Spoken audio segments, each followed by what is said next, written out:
All right, what's up? Once again, we are back, ladies and gentlemen. Another Conscious Approach video. Appreciate you for tuning in. My name is JV Wins. That's Dogon SS. Here to provide some logical content with some social commentary going on in the world of society and culture for the week. Before we get started with this week's video, I just want to say, as I always like to say, that if you appreciate the commentary in this video, if you like the content of any of the videos on this channel, please hit that subscribe button, like the video, share the video wherever you see it. We certainly appreciate you supporting logical content because we love making logical content. As you can see on our little ticker there, going across the bottom of the screen, our current goal is to reach 1,000 subscribers. Of course, we can't do that without the support of those who appreciate the work that we put into these videos. So we certainly appreciate you subscribing to this channel and liking these videos and just participating in the conversation, man. Go ahead and leave a comment and all that good stuff. So with that out of the way, rather, we'll go ahead and get started. We're going to go ahead and kick it off talking about Draymond Green. Draymond Green is a active NBA player who clearly aspires to be a media personality. He does takes, and so like I guess when the Warriors aren't really doing much or during All-Star break or something like that, Draymond Green is always on the NBA on TNT set with those other guys, Charles Barkley, Shaq, and those guys. He has his own podcast, Draymond Green Show or whatever it's called. So he, despite the fact that he routinely rails against the media, is fastening himself to becoming a media member himself. Okay. And this latest clip that we ran across, I'm not sure if this is a part of his show or not. I think it is. I think that this is a part of the Draymond Green show. But he's talking to it looks like one of those guys on there is Juan Toscano Anderson, I think, who used to play for the Warriors, now plays for the Lakers. But he's on there with Draymond. And then there's another guy. I don't know who the other guy is, but this clip in particular goes into Draymond's thoughts on why LeBron James is the greatest player of all time, or more specifically, why for Draymond it's LeBron over Jordan, which is always going to get people riled up and is always going to start some interesting. Is always going to start some interesting conversations whenever you blaspheme against the name and the legacy of Michael Jordan. So we're going to play what Draymond had to say, and then we're going to react to his comments afterwards. It's done. Yeah. Bron started in 03. By 2005, Bron was the best player in the NBA. In 2020, he was still the best player in the NBA. He was the best player in the NBA no matter what the game did. The game went from two slugs, like slow big man, to like a stretch four big man, to like back to two big men, to like no big man. You out there playing the bona fide. And he's been the best no matter what. When you look at the teams that Bron has carried to championship or carried to the finals, MJ didn't beat the greatest team ever assembled, nor did he run up against the greatest team ever assembled every year. You look at the skill set that Bron has. There's nobody that has ever played the game of basketball that can do what LeBron James does on a basketball court. Nobody. We all want to be like Mike, but what LeBron has been able to do and how he can control the game and like to do it this long, like MJ retired, like this shit's grueling. Like going to the finals year after year after year. Bron went 8 or 9 straight years. Like MJ took a break and right in the heat of that shit. Bron ain't taking no break. You know what he did? Went again and again and again and again. With different guys every time. And again. So for me, that's why it's Bron over MJ for me. And on top of that, the talent nowadays is way better. And I'm sure one of the old fucks going to say, you out of your mind, and this, that, and the other, blah, blah, blah. The talent is way better. Just like the talent at Apple is way better than the talent that was working at Apple in 1991. Food better, training's better, medicine's better. Everything. It's the nature of things. Shit progresses and we get better product of what we put out there. And so the game is way better, way different now. And it's crazy. Bron's still up there, man. So he's still doing it. Still doing 1 and 2, 3, Year best 20. in the league. It's crazy. It's year 20. 20 is crazy. Playing at a high level. He's still at the top of the discussion in year 20.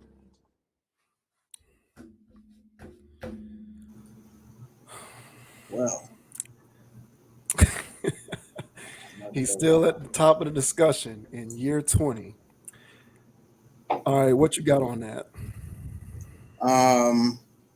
Yeah, I don't know what that other guy. He's an actor. I don't know his name, but he's a new guy and he's an actor. He's pretty cool. Okay. But as far as Draymond's take here, I've heard that argument before. When it comes to the greatest basketball player of all time, I think kind of like how we discussed last week, when people have definitions of things, I think they have to define what they mean by greatest player of all time first. Then once I start to hear their explanation of why they think they're the greatest player ever, then I may not have too much of a debate after that. It's the reason being for these arguments, the reason why I feel like people will forever argue these types of topics when it's dealing with sports, specifically basketball, is that there is not a uniform definition of what greatest of all time actually means.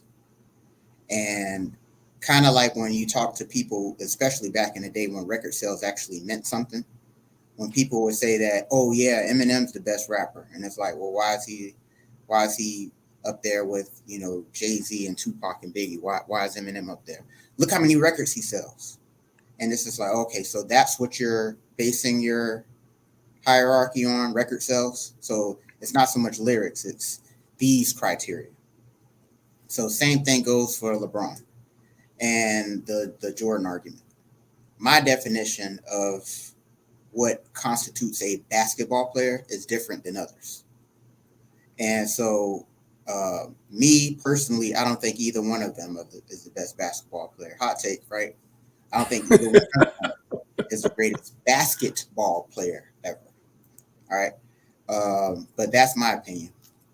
When it comes to Draymond's explanation of why he thinks LeBron's the best, it sounds like it's for finals appearances, the fact that he played for so well for so many years, I'm sure statistics, even though he didn't name that, and athletic ability. And when it comes to the greatest athlete ever to play basketball, LeBron's right up there at the top, I would say. He's one of the greatest athletes ever, especially that he's still doing it in year 20. I never refuted LeBron's athleticism. But when it comes to the generic argument of who's the best player of all time, I would, and when I say the generic argument, it's more or less who's the guy you want to have the ball at the end of the game. If you have a 7-game series finals, who's the guy that you want to be the leader of that team? I'm not picking LeBron. Who has the killer instinct? I'm not picking LeBron.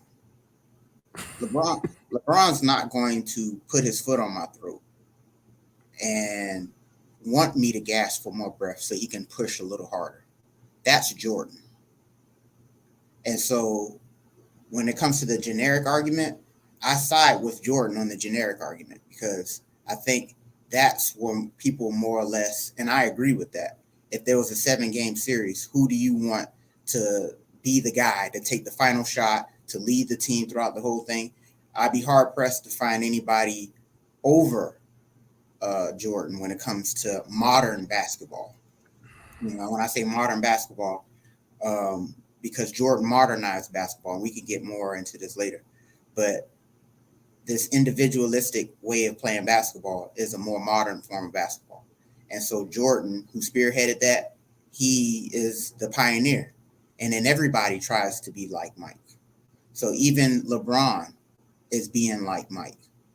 So for Draymond to sit there and say, "Oh, trying to be like Mike," and it's all about LeBron. It's like, well, LeBron's being like Mike. So you do have to acknowledge that. So I've got more to say on this, but how do you feel about this, sir? Do you agree with Mr. Draymond here? No, I don't. I think he's but Draymond is one of those guys who has effectively drank his own Kool-Aid. So this is what happens with people who score in the media and then end up realizing that there's opportunities in the media. They spend a long time curating a name for themselves as a contrarian. And then when they realize that there's opportunity in the media and they want to be able to play in that space, they then lean into the name that they made for themselves so as to cement themselves as this is who I am and this is what I do in the media. So even if I don't mean it, I'm just going to say contrarian things because that's what the public knows me as Draymond the contrarian. Now, for all I know, he really does believe LeBron is the greatest ever. I'll take him at his word, but I do think that he leans into his opinions because of the fact that people kind of have come to appreciate Draymond as like the active player who's in the media who is a contrarian. And I think he knows that. And so he leans into it. But taking him at his word, I have several problems with what he said. I have several problems with what he said. So I have three main issues that I have with what he said. Mm-hmm. And people who tend to advocate on behalf of LeBron tend to say the same stuff. So he's not alone, and I've heard these things before. The first thing that I have a problem with that he said was LeBron came into the league in 2003. By 2005, he was the best player. That's false. As an individual basketball player, in my opinion, Kobe did not cease to be the best player until after the 2008 season.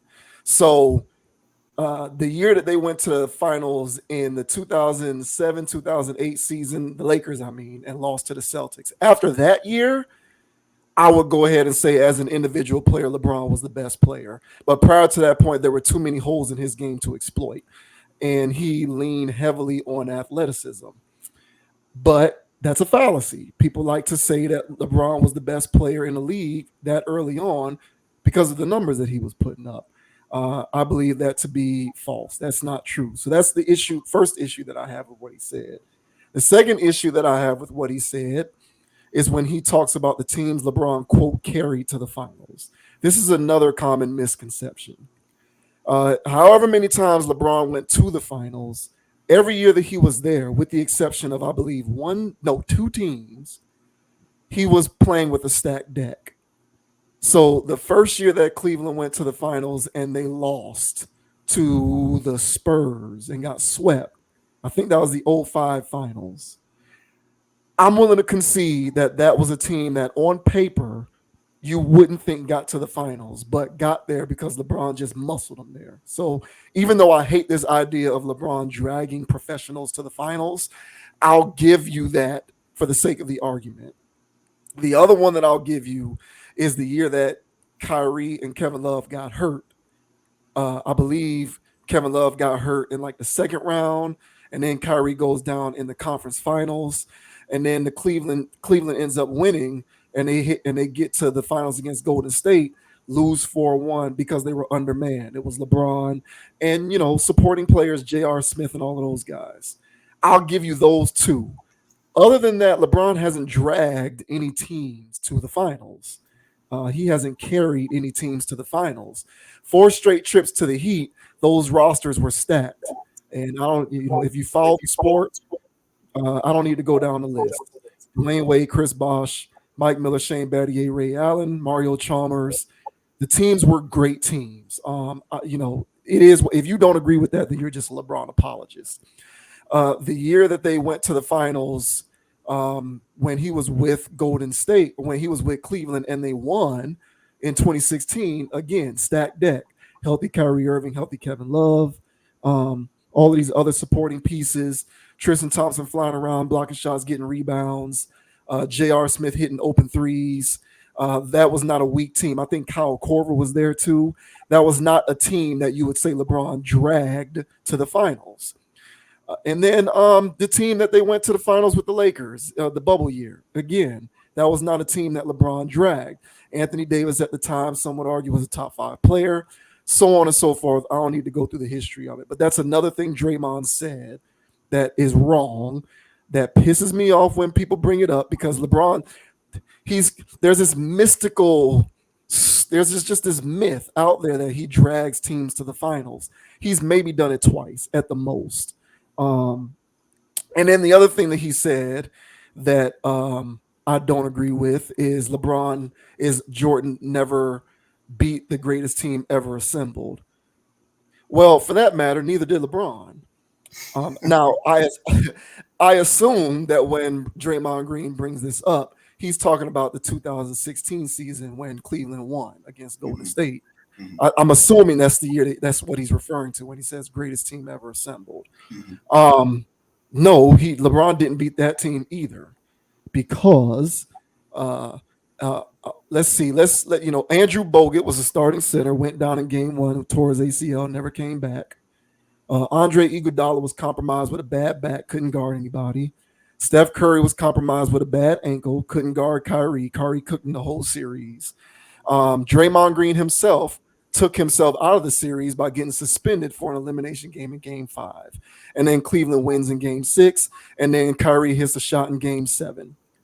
So they, meaning Cleveland with LeBron, didn't beat the greatest team ever assembled, because the team was hurt and compromised. And Draymond, who at the time was even more integral to how successful that team can be than he is now, wasn't there for a pivotal elimination game at home. And then they lose in Cleveland and then go back to Golden State and lose. So LeBron didn't do that either. So if these are the reasons why you're bringing up as to whether LeBron is the greatest player over Jordan, I'm going to have to respectfully disagree, because those arguments, in my opinion, are fallacies. Now, to bring up your notion about criteria, these sports arguments 100% boil down to criteria, and it's basically up to whatever your individual interpretation of greatest of all time is. Based upon what Draymond said, if we want to argue that LeBron James deserves the longevity award, I'll give him that.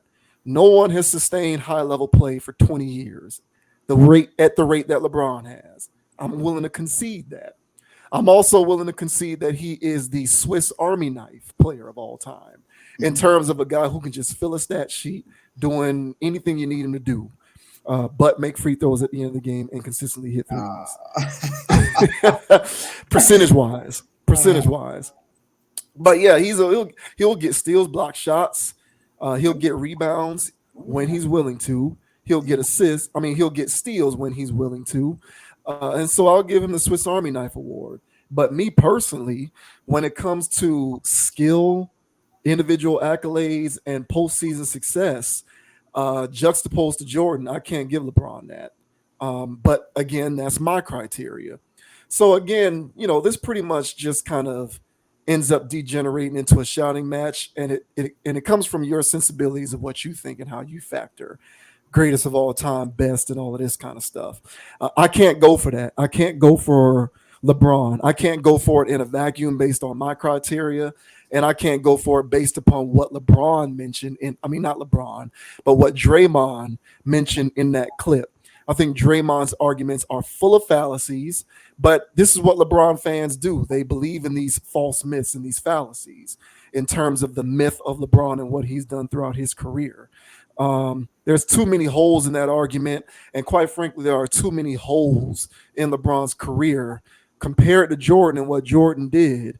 Irregardless of LeBron going to the finals 9 straight times, good job. That's great, and you deserve credit for that.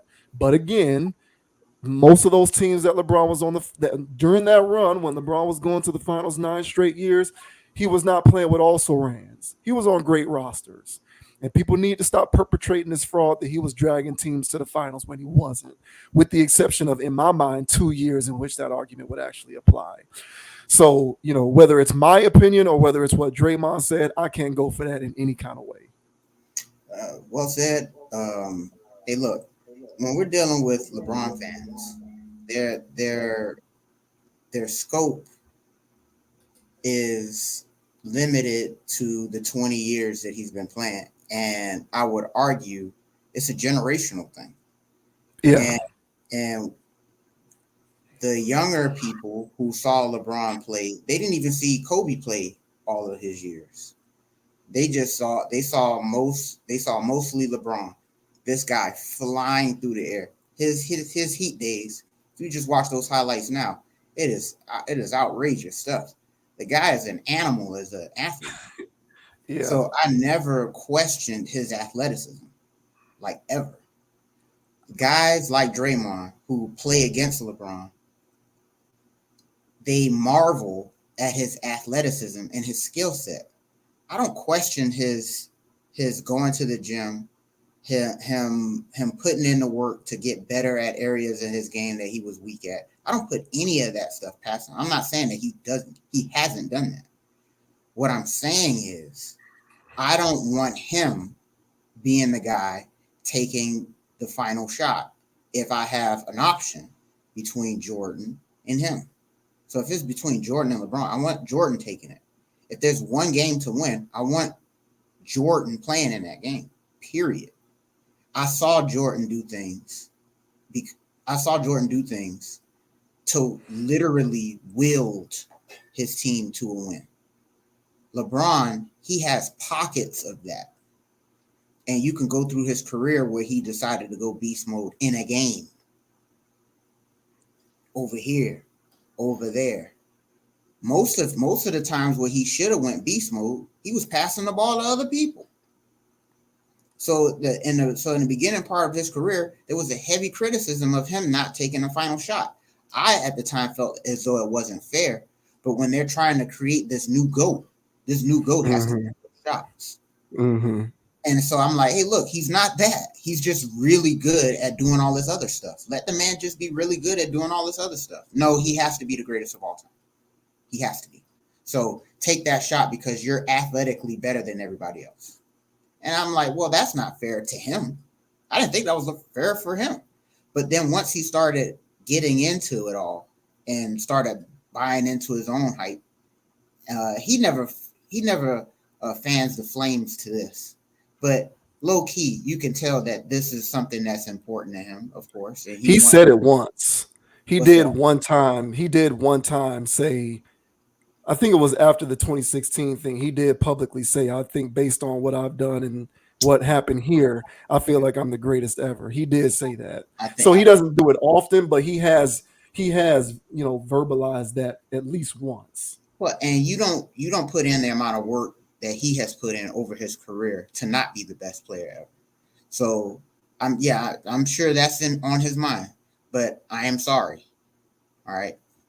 Filling stat sheets, stuffing stat sheets, that doesn't make you a great. It makes you good at stuffing stat sheets. I have my own individual problems with LeBron's game, period. I feel as though he was a person that never had a real coach rein him in.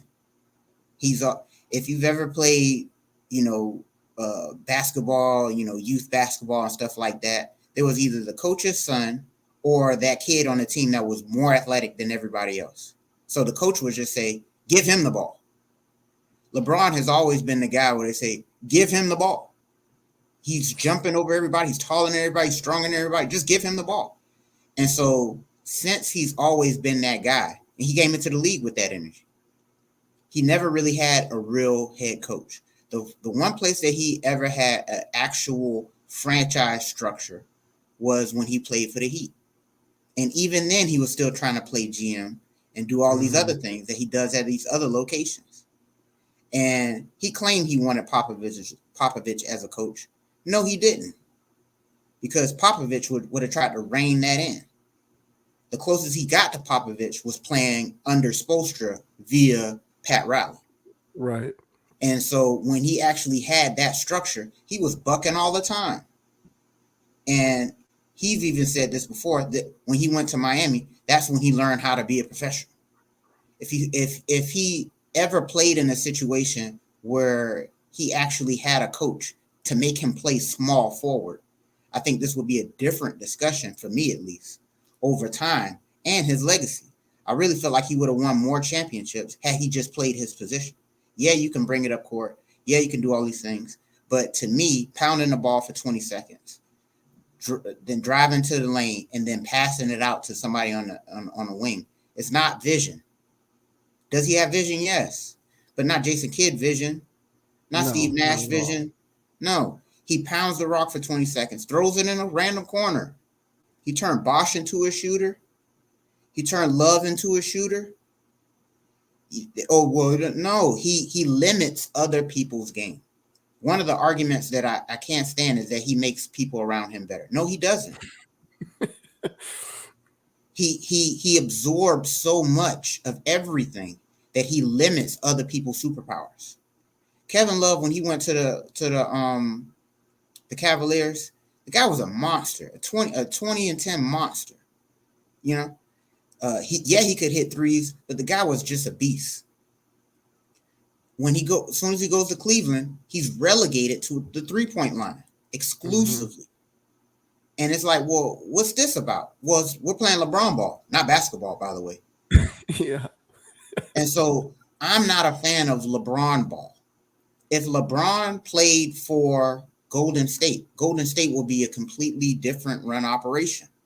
It wouldn't be free-flowing stuff anymore with the balls and backdoor cuts and stuff like that, actual basketball. It wouldn't be that. It'd be this new version of weird stuff because now he has Steph and Clay, and so now he could just throw it to Steph and Clay, hold the ball for 20 seconds. And then it's like, hey, where's the free-flowing basketball that wins championships? Where'd that go? Oh, it's LeBron's here, so it's LeBron ball. So he, to me, has been a victim of his own greatness when it came to his development years, where he never really learned the game of basketball. He just knew how to be more athletic and more dominant than everybody else. And then so everybody looks at his stats. Everybody looks at him getting to finals, but not winning them.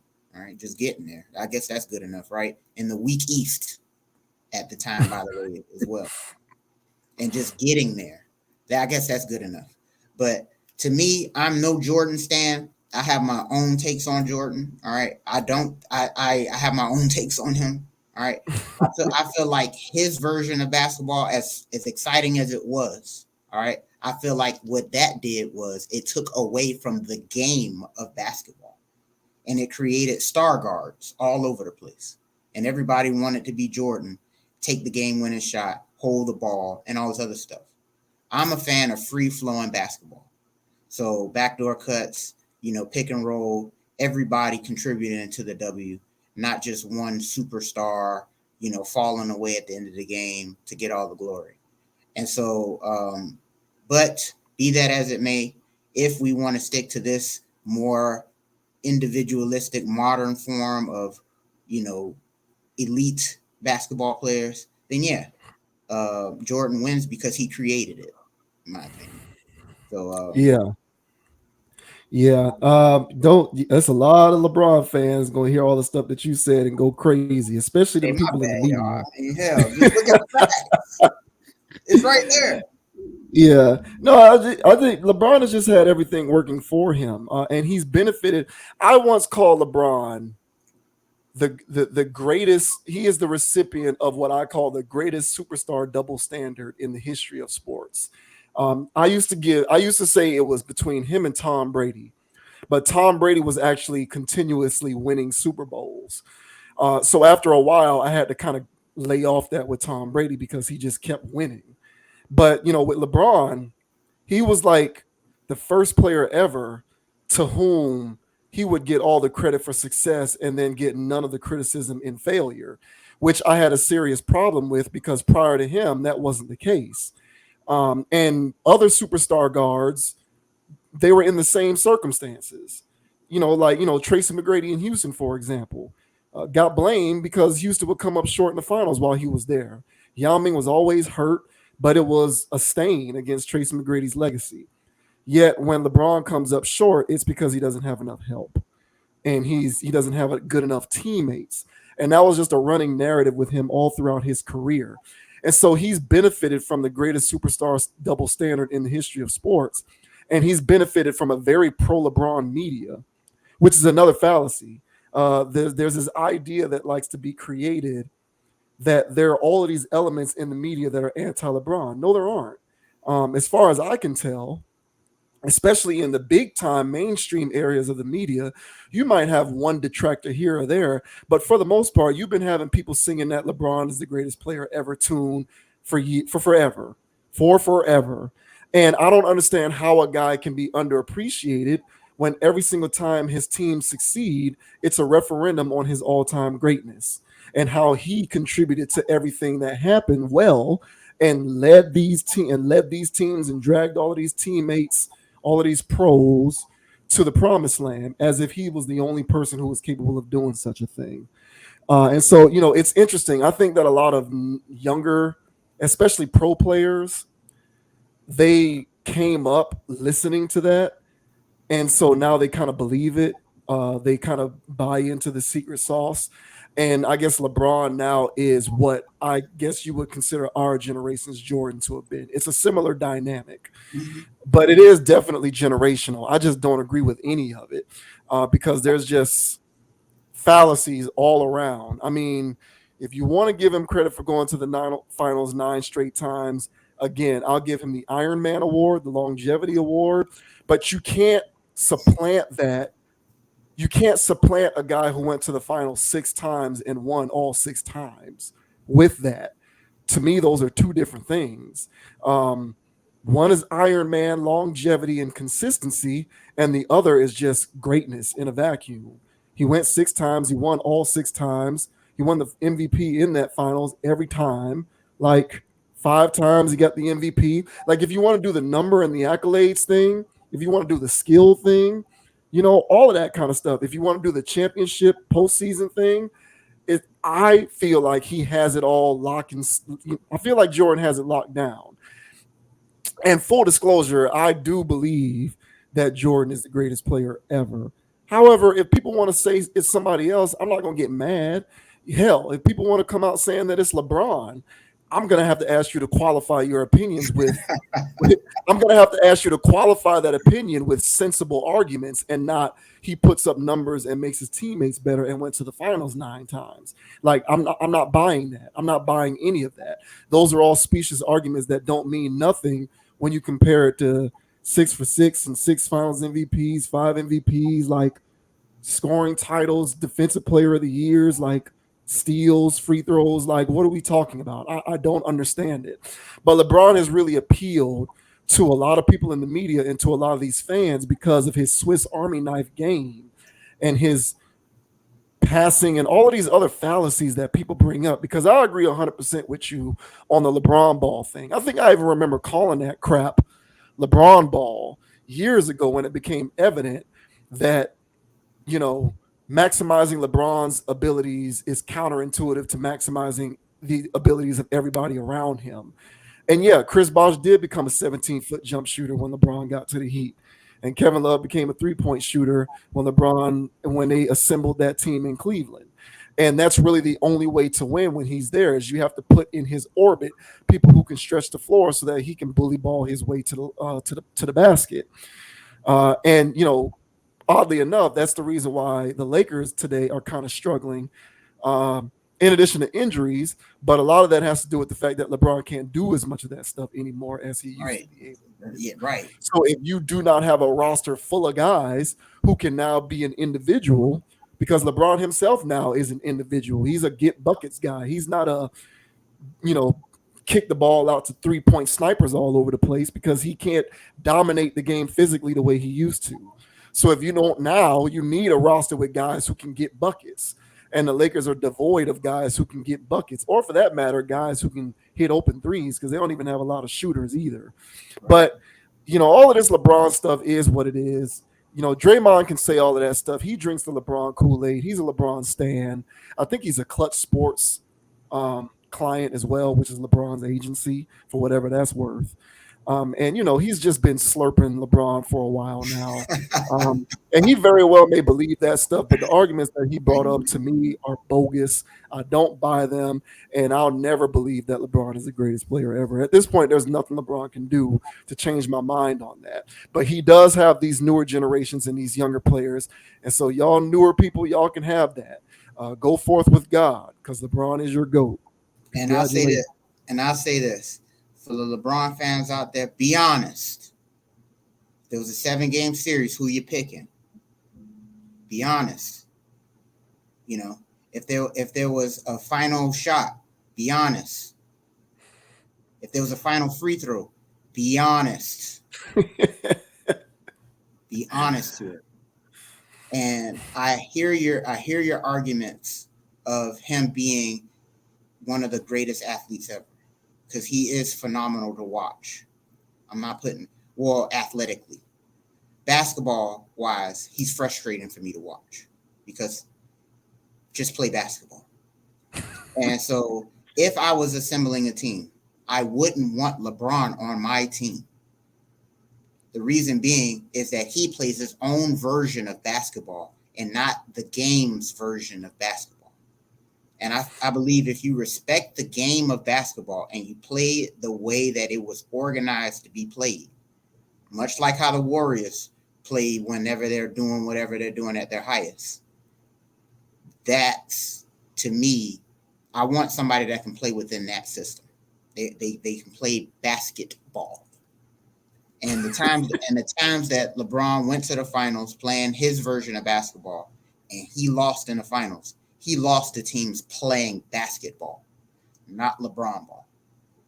So yeah, I mean, y'all have at it. I probably done lost a few of people there, but hey, man, it is what it is. The Jordanites out there, maybe one day we'll have a video for Jordan, because I got my own take on that. But just off general principle alone, I still like it's apples and oranges. It's not even a debate in my world.